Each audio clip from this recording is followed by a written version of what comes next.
For the main opposition party, the People's Democratic Party, a number of issues have emerged just this week. From the open letter written by former President Olusegun Obasanjo of the PDP endorsing the candidate of the Labour Party, Peter Obi, to the criticism of the party's presidential candidate Atiku Abubakar for failing to get the support of his former boss. Like that wasn't enough headache for the PDP, the nation witnessed some party stakeholders in Oyo State marching in solidarity with Atiku while opposing the state governor Seyi Makinde, who is a member of the aggrieved G5 governors within the party. Now, at the G5 governors campaign for the Oyo State governor, people could be heard screaming Atiku while the slogans were on, while governors Nyesom Wike and Makinde were chanting the PDP slogan. Now, there are claims that the PDP is not divided, but as all of this happens, the clock ticks on and election day draws closer, with some observers saying that the PDP continues to be further weakened by the G5 controversy. Thank you so much for joining us on the show.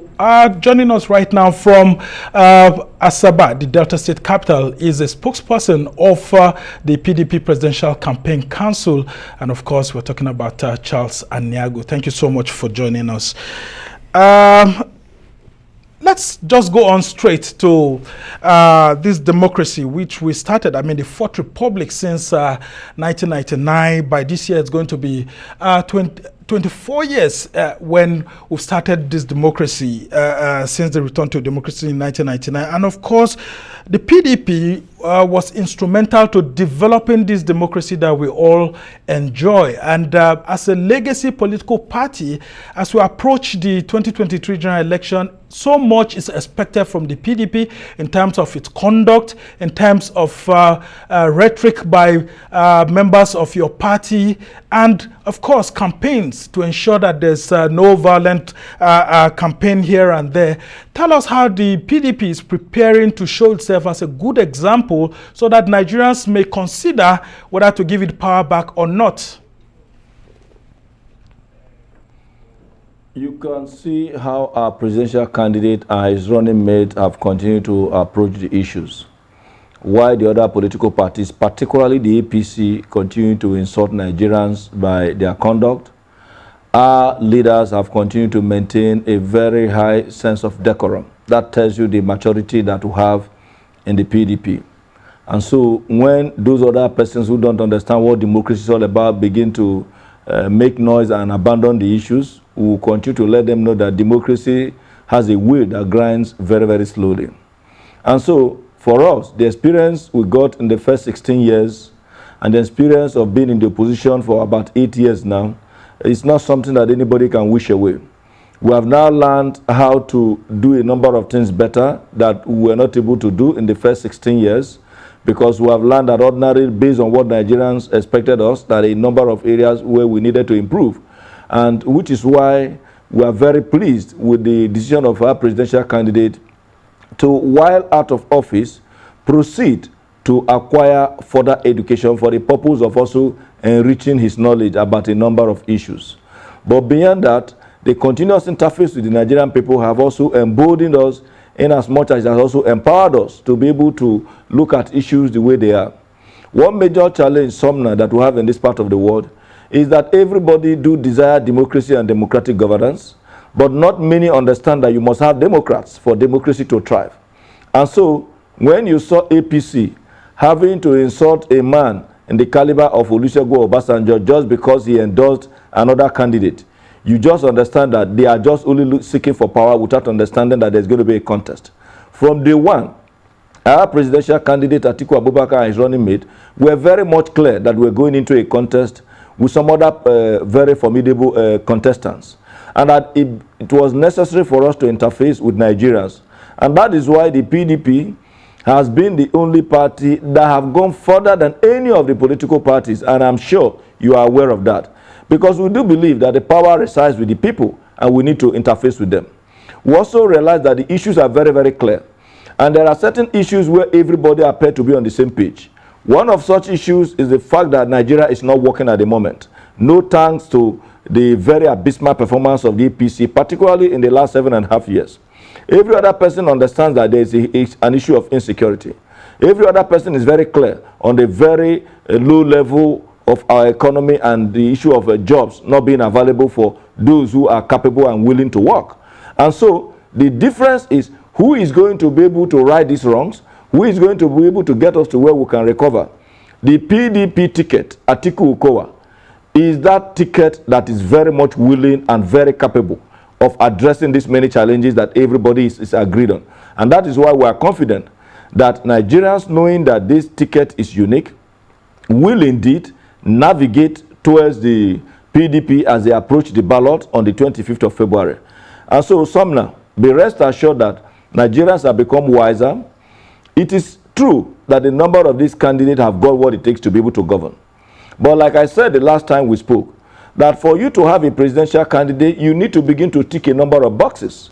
If somebody goes into write exam like WAEC and he scores 75, another person goes in and he scores 60. 60 is within the credit B range, and then 75 is heading in the direction of A. Both of them may have passed the exam, but you know that the man who scores 75 is better positioned to perform better because he has got what it takes much more than the man who is scoring 60. What does that mean? Atiku is that candidate who is headed in the direction of the A range. You need to tick all the boxes that you have to tick for the purpose of the many challenges that confront us, for you to understand that you don't just look at one issue and then you assume that that candidate is a better one. Atiku fills in a number of the boxes that you require to solve the many challenges that are bedeviling us today as a country. And that is why we are confident that Nigerians, being very wise persons, will indeed approach the ballot and begin to realize that the umbrella is going to provide them the necessary shade from this very, very scorching sun called the maladministration of the APC. Right, Charles, I had to go back to 1999 to, reminisce on the times that Nigerians had the PDP in power, and some of the things that Obasanjo wrote in his letter. The counter-criticism that came around was very, very tough on him. People reminded him how he misused power, he impeached governors, he wielded so much strength against the National Assembly, and, a lot of people are saying that PDP was arrogant with power in the first 8 years, and of course, in the second 8 years, I mean, it misused finances here and there, and that's why when Buhari came back to power in 2015, there were lots of probes here and there because there was a lot of financial malfeasance. And people are saying that if PDP was arrogant with power, why should it be trusted with power again? Won't it go back to, quote, looting of the treasury if given an opportunity again? Because people just can't forget these two issues. Sumner, I'm very much aware that you have written a number of exams. And in each of those exams, each time you score 60 or 70, your parents or whoever your guardian is usually celebrate with you that you have done so well. The question is, that exam is over 100. What happened to the other 35 or 40 that you did not pass? But the moment you get to 60, it is assumed that you have done well. Even when you go to the Bible, you record the issue of Sodom and Gomorrah, when there was where the beginning of waiver comes in, and then God Almighty told Lot that even when you can get 5 persons that have done so well, I will pardon the people of Sodom and Gomorrah. That tells you that God himself recognized that there are certain times where you may not be able to score 100%. Now you have mentioned a few things that the PDP may not have done well. Don't forget that in 1999, we were just coming into democracy, having left the military rule. And which is why during that period, we were always talking about nascent democracy. It was nascent because it was new.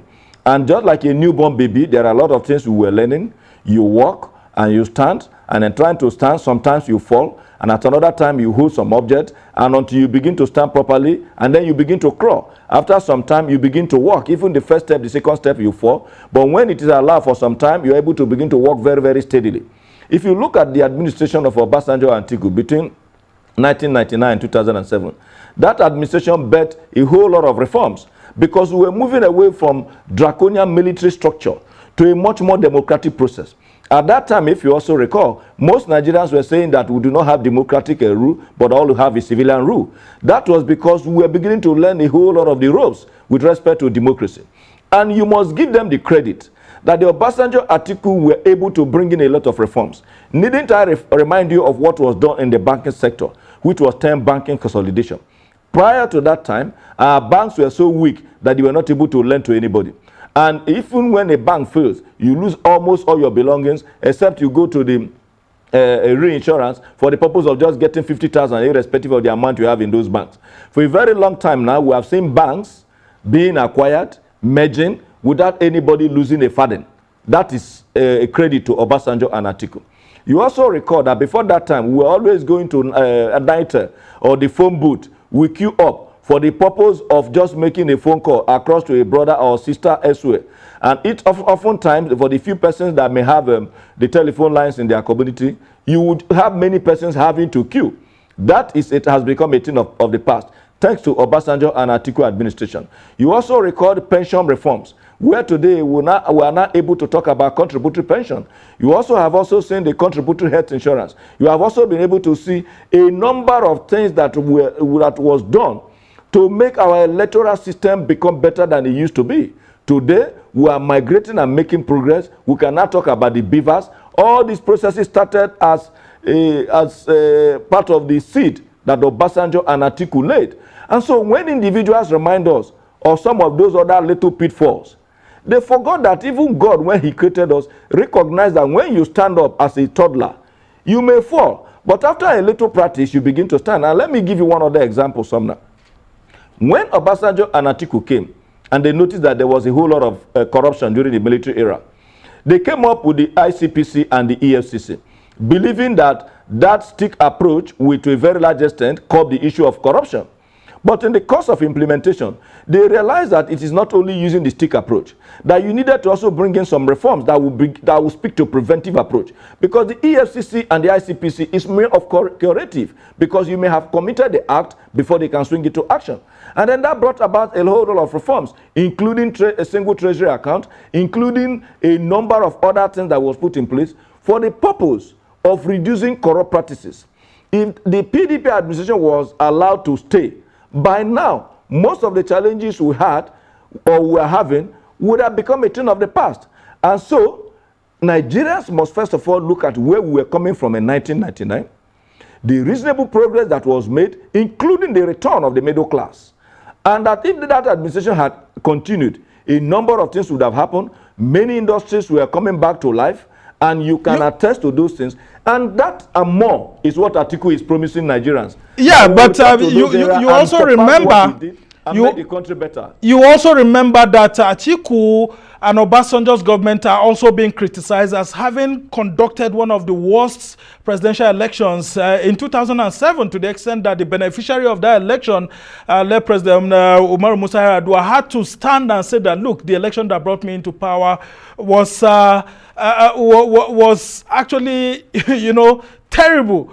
And the whole world was looking at us from a different perspective.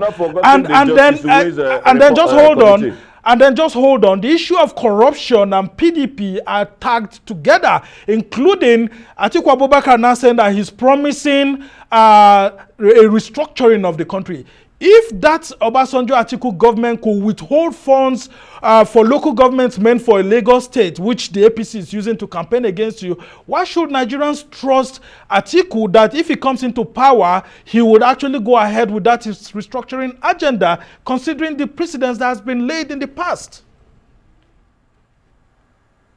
Well, first of all, let me start from the aspect of Lagos and the local government funds. In case for those who don't know, Lagos State has 20 local governments recognized by the Constitution. The Bola Tinubu administration, instead of just creating certain development areas, which possibly could be permitted by the Constitution, went ahead to claim that he has created additional 38 local government areas, making it 58 local government in Lagos. And if you take a look at our Constitution, you will understand that it is very clear that for you to be able to create a local government, first you will be able to have certain returns in those areas where the local government will be created. You will take those returns to the National Assembly for it to be fully endorsed, and then you progress to a number of states, other states, to agree that that should be. Not until that is done, those local governments cannot be created. So Obasanjo said, how can you collect the money meant for 20 local government areas and you want to distribute it to 58 local government areas, that there was a whole lot of corruption and malfeasance that was involved and unconstitutionality in the whole process. And that being somebody who has sworn to defend the constitution cannot progress along that line. And that not until the right thing was done, that it will not be proper to release those funds to the Lagos state government as at that time, if you recall all the argument. But moving away from that particular issue of dividing the local governments in Lagos and making it to grow to as much as 58, to the other many issues you raised. In coming into office, the creation of the EFCC and the ICPC was not for the purpose of bringing rice and adding stew to eat on the table. It was for the purpose of dealing with corrupt practices, because Obasanjo and Atiku do realize that we have a whole lot of malfeasance in the system and that there was the need to check it. When that was not giving all the necessary result that was expected, they proceeded to bring in a whole lot of reforms, including the due process office, including the Servicom. All these processes were put in place to prevent individuals having to pay for public funds. So we must give credit to the PDP administration. You do know that under the PDP administration, there were a number of times that the constitution was amended for the purpose of driving towards a much more desirable democratic process. The question is, in the last 7.5 years, how many times have they been able to amend the constitution? Take a look at every 4 years. There were certain times, even twice in 4 years, the Nigerian constitution was amended. Even before Jonathan left, we had the political summit where a number of Nigerians agreed unanimously on a number of issues. But what happened? When the APC came, they threw it under the carpet. I wish that one time we will have a opportunity to debate how much the APC has taken Nigeria backward, for us to understand that they cannot even afford to begin to even seek for any election. Not to talk of when they have a candidate that does not have what it takes to be able to govern. I don't want to go into that, but if you want me to go into the kind of candidate they have today, we will discuss it. We are very proud of the 16 years we are talking about we PDP. do acknowledge that there were certain things. We are talking about PDP, yes, and it's 16 years in power. And one of the key things that APC keeps saying about the PDP is that the PDP and corruption are 5 and 6. And that's why I'm telling you that for Atiku Abubakar, who so many are accusing of selling state assets when he was the chairman of the National Council on Privatization, and then his restructuring agenda that he's bringing in place right now, there are fears that if Atiku becomes president, that national assets may end up in the hands of friends, that his restructuring agenda may be tilted towards a particular segment of society, which may be elitist and capitalist. What do you make of some of these accusations, and what exactly is that restructuring agenda you're hoping to achieve? Now you are talking about APC and talking about anybody being corrupt. When PDP was in power, God did not remember to create the snake that will be able to eat money. Under the APC, they claim that snake has started eating money, and that rats have left the food in the house and is now chasing after money. A new wave of corruption where animals in the bush can afford to join in the corrupt practices and be eating our money. Is it the people that are talking? When PDP was in power, did you see any governor having to load dollar in his pocket like was done in Kano? Have you seen that? When PDP was in power, were we using millions of naira to cut grass? So when we talk about issue of corruption, look at what happened with the immediate past Chief Justice. What did they say? That even his colleagues in the Supreme Court cried out. Up to today, have you seen anybody asking him question? So the PDP even went to the extent of trying a number of persons. You recall Tafa Balogu, what happened to him even as IGP. You recall a number of ministers, including those who were friends of Obasanjo, what was done to them. Today, mention one person in the APC that have been fingered and that is being tried. In any case, there are a number of persons, just like Oshomole said at one time when he was chairman of APC, that when you come, they just provide you the shield. I was watching him just yesterday, jumping up and down like he did when before Obasaki defeated him hands down in the last election. And I was with myself, I said, this man still have this energy of jumping without putting the issues before Nigerians. If anybody is to talk about corruption, it shouldn't even be coming from those in the APC, because they live and dine with it. While we were very busy as a party taking steps to curb corruption in the 16 years of PDP, APC have democratized corrupt practices. I agree with you that things could be done better. And that is why Atiku and Okowa is promising to, first of all, right the wrongs that were possibly visited on Nigeria in the course of time, and then add more value to not only the democratic process, but to our governance process. I have mentioned the issue of ticking the boxes.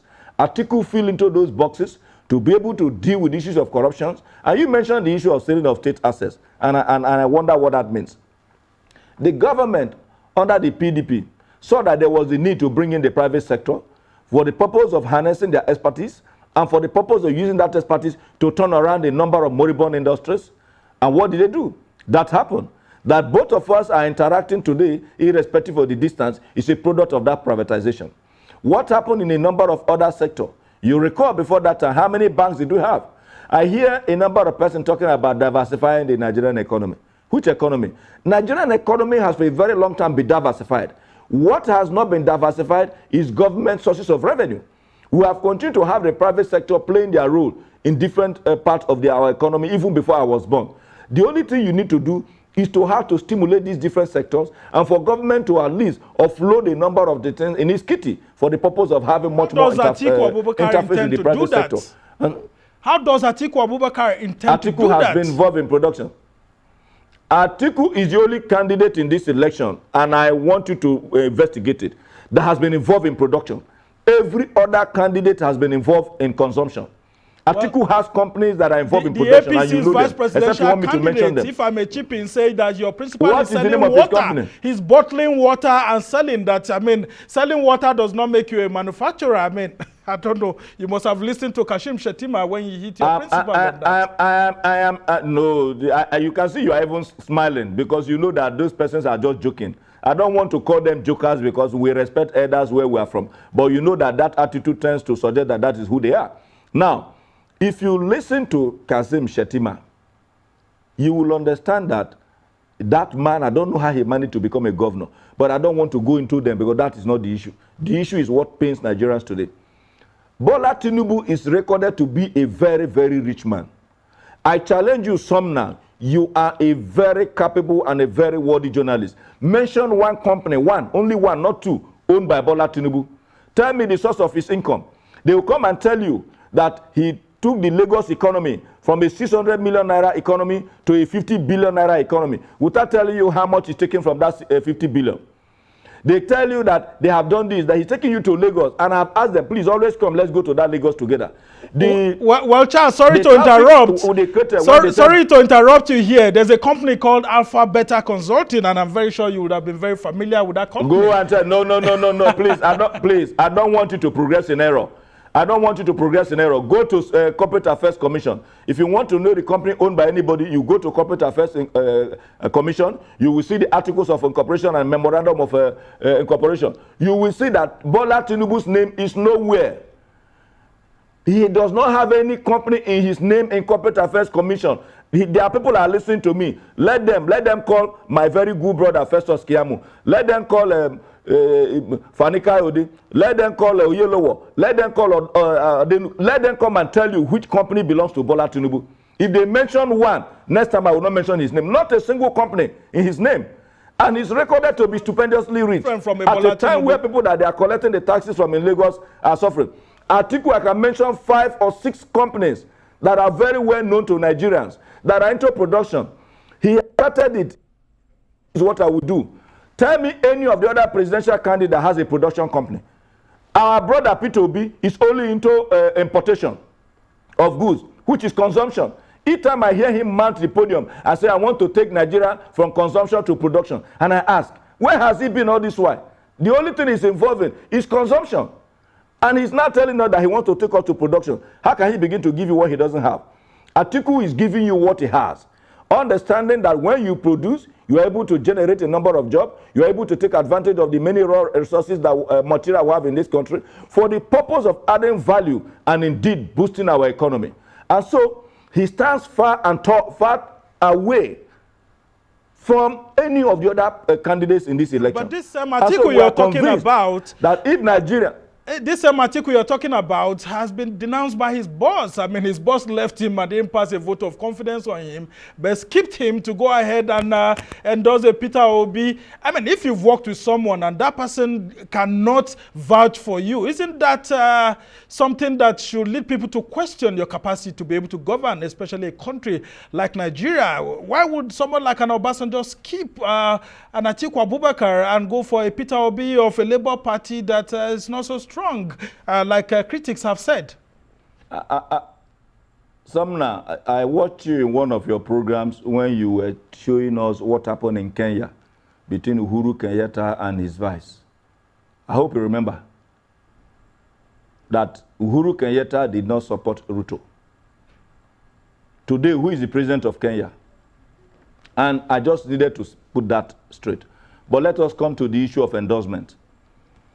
I do not, and we do not, as a political party, begrudge either P2B or Olusegun Obasanjo. I have said earlier at the beginning of this conversation that we cannot begin to ask for democracy and democratic governance without growing Democrats.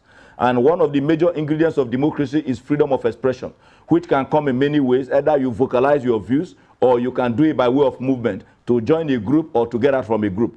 What Obasanjo did was a demonstration of his democratic rights and constitutionally guaranteed rights in section 35, 36, 37, and 38, and even up to 39 of the Nigerian Constitution, where many other rights are very well enunciated in our Constitution. You may need to check it out. So if Obasanjo exercises his rights, we do not begrudge him. That is his democratic right. We are convinced that many Nigerians who are the ultimate endorsers have endorsed Atiku Abubakar. So if Obasanjo, a man we have so much respect for, because he has contributed immensely to the development of this country, believe that he has a preferred candidate, that is his democratic right. We do not want to join issues with him because he has expressed that democratic right. And as Democrat, we must grant it to him. But we are very much convinced about the issues that have existed. I don't want to go the issues of disagreement between our very revered president, former President Olusegun Obasanjo, and our candidate Atiku Abubakar. But if you want me to recall, you remember that in 2019, not long ago, that was the last general election that we had in this country. Obasanjo was seen to have said on video, and you still have access to that video, that Atiku is the only man that have got the international connection. Atiku is the only one that have got the frame of mind to be able to unite Nigerians. He says so. As at that time, the last time I checked, they have both of them have already governed more than up to about 12 years after their administration. So when people begin to say there was a vote of no confidence, what happened in 2019? Besides, you also know what happened in 2003 between Atiku and Obasanjo. And even up to 2006, when Obasanjo wanted a third term, and Atiku, being a Democrat, said, no, that's not the way to go. That didn't go down well with Obasanjo. And so I wouldn't want us to go as to why he holds the views that he holds, because democratically and constitutionally he's entitled to hold those views. But for any Nigerian to say that because a man had a view and assault, it means that the person who that view doesn't favor is a failure. That is a wrong way to go. It means the person doesn't understand democracy. All right, Charles. So we are not saying that we are going into an election. Atiku is not seeking to become a royal father, where the moment your community coronates you in by way of a primary of a political party, then you just sit back for the purpose of a staff of office. We are going for a contest. Very interesting to know. Compete with all other right, people so that we'll move on to interface with Nigerians. So that we'll move on to other issues very quickly. In the last election, President Muhammadu Buhari of the APC got 15,191,847 votes, and your candidate Atiku Abubakar scored 11,262,978 votes. Is Atiku going into this election with this 11.2 million in the kitty, or you think that the G5 governors have eroded this figure, and like one APC analyst was saying that Atiku will be getting like about 7 million at the end of the election? How can he try to unify his party ahead of the election to make sure that at least, if nothing, this 11.2 million votes will remain in the kitty? Sumner, Atiku has much more than that number in the kitty, and I'll break it down for you. Muhammadu Buhari contested the election for a very long, large number of times, almost about 3. Then the 4th time he was able to win. And in those times, he was able to have in his kitty as much as 12 million votes. Today, Muhammadu Buhari, who is from the north, and most of those votes were coming from the north, is not happy with his party. You can see even when he's in the country, he did not even go to Kano with them. He didn't. Have you seen him moving with them? The man saw what the governors didn't see. He knew that Emilukon is not good enough for the party, and that he does not have the right frame of mind. So Buhari, no matter what you say about him, demonstrated a whole lot of patriotism as to what is good for the country. That was why he told them, please, can you look at the vice president, Osibajo, that this man has worked with me, and I think he will be able to make a difference. If the APC had chosen Osibajo, maybe we will be involved in a contest, because Osibajo has got the right frame of mind. Osibajo has respect for everybody. Osibajo may not have all the money that Emilukon has, but Osibajo is acceptable to most Nigerians. But luckily, as God will have it, they did not look in that direction. By now, we will be talking of a contest, because we know that Osibajo almost get close to the qualities of Atiku. But for the one they brought, because they brought that one, Atiku have now politically become the heir apparent to these 12 million votes that Buhari used to have in the kitty. So Atiku have already inherited it in addition to the one he has. And so when we speak about our pathway to victory, being the heir apparent to these existing numbers that Buhari used to have, you can see that we have the clearest pathway to victory. Emilukon is not even in the equation, most importantly because of his many own goals. You can see he scored own goal in each match that he plays. A man who is scoring own goal, how can he emerge victorious? Well, when you say Atiku is the heir apparent, language in Edo. Sorry, I just have to interject there. When you say Atiku Abubakar is the heir apparent of the votes, are you saying that Northerners are going to vote one way because Atiku is from the north and they won't vote a Bola Tinubu because he's from the south, specifically the southwest, and maybe an Obi because he's from the southeast of the country? Is that what you're saying? That the northern votes will go one way just because Atiku is the son of the north? No, you asked me about the vote he has before. You knew that these votes are in different places, even in the south. Atiku is not a northern candidate. Atiku is a candidate of the PDP, a Nigerian candidate from the northern part of this country. You mentioned that that Tinubu, what's it called, our president, Muhammadu Buhari, used to have a number of votes in his kitty. Those votes are not from Niger Republic, they are from Nigeria. Atiku has become the heir apparent because he is seen as a person who has got much more quality that is closer to what those persons may be looking forward to. A man who will become much more detribalized. And so, when you put them on the table, on account of the many own goals, and you see it every day, if you ask Tinubu now today to come out to speak, it is either he's telling you about Baba Blue or he's telling you about another language that yesterday of today, some people were asking whether he has learned another language and he's using it to campaign for us. If he were to be a Christian, I would have said that is a version of speaking in tongue. But I'm not too sure his religion encourages speaking in tongue. So when you have that kind of person in an election where most Nigerians are very well informed, you will know that he's already disqualifying himself from the contest, not to talk of the abysmal performance of his party. You recall in 2015, Tinubu was the one who promised that every student who goes to school will only be there for 4 years and nothing more. You know better today how many years they are staying in school. You also recall in 2015, you may need to go back and look at the tape. Tinubu was the one who promised that they will give loan to students. 8 years after, he is still talking about educational loan. What kind of deception is that? He was not able to do anything to make a difference in line with the many promises he made. He spoke more in 2015, far more than Muhammadu Buhari, our dear president. So if you are to even hold anybody for the many promises that were cancelled, you'll be holding Tinubu responsible because he was the one who made all the promises, far more than even Muhammadu Buhari. And so, how can such a person be talking about renewed hope when the first hope he promised never materialized? All right, my brother. So as we try Atiku, the G5 you talked about, you saw what happened to them in Oyo State. If you look at that video very, very clearly, you will see one of them trying to pinch the governor of Rivers, telling him, no, take it easy, because they already knew that they were progressing in error. And when he did not take heed to the person that was touching his clothes from the corner, you saw the backlash. Once he mentioned the other one, they said Atiku. The other one, Atiku. The other one, Atiku. And even when they wanted to use some mature sense to say PDP, thinking that the people will respond power to the people, they said Atiku. And so, my brother, what does that tell you? They were the one that mobilized that crowd. Atiku did not mobilize those people. They mobilized those crowd. Even the crowd that they mobilized by themselves disagreed with them. We are pleading with them, let them come back home. They have done enough of the direction they are headed. They are now, didn't they say they were going to announce who they will support in Ibadan yesterday? So what stopped them from doing so? All right. They know that they are moving against the wind. As we try to round off this conversation, Charles, as we try to round off this conversation, we have to go into the vice presidential candidate, Governor Okowa himself. I mean, he was in Ogwashuku the other day where he was telling Deltans, out of the 3.3 million registered voters in Delta State, they should at least try to get 1 million for the PDP so that the PDP will come out stronger and so that he will be able to have a voice to negotiate at the center.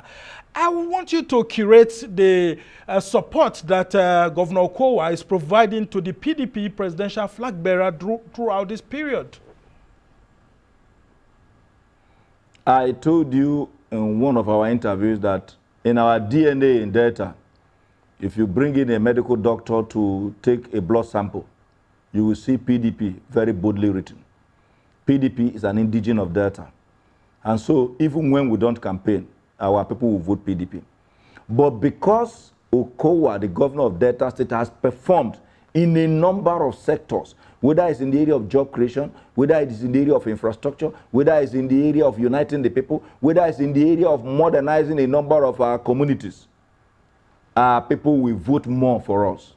Now, even if at the end of the day you are going to have a 50 or 60% turnout of the votes, let me tell you that Governor Okowa was just being modest. Atiku will score more than that number in Delta because the followership that Okowa enjoys, in addition to the love our people have for Atiku, for also respecting us, he has further demonstrated that love by appointing our own as his running mate, even when we did not take any jar of palm wine to him. We did not take our royal fathers to plead for it. All right, you saw what the other people were doing, how they were trying to get that position. But Atiku gave it to us because he believes that we have got value. And we will reciprocate by letting him know that we are not ungrateful of this very, very wonderful love that he has continued to show to us in Delta. All right, and so, Sumner, on the 26th of February, I will call you to please congratulate us in case you have forgotten.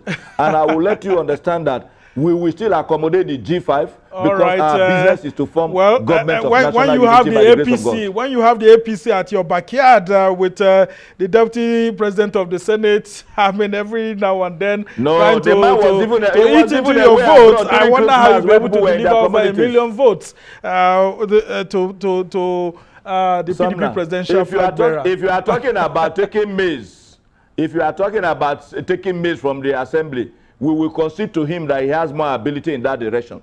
But if you are talking about the votes in Delta, during this Christmas when everybody was at home trying to show love to their brothers and sisters, he traveled abroad to see his children. And the only way he came back was to begin to progress in error. All right. So he is not a threat to anybody. We must thank you so much for joining us to help us look at the political scene. And of course, PDP's chances as a main opposition party, and of course, the chances of the PDP flag bearer, Atiku Abubakar, in the 2023 election, which is just 7 weeks away. Charles Aniagwu is a spokesperson of the PDP Presidential Campaign Council and, of course, the Commissioner for Information in Delta State.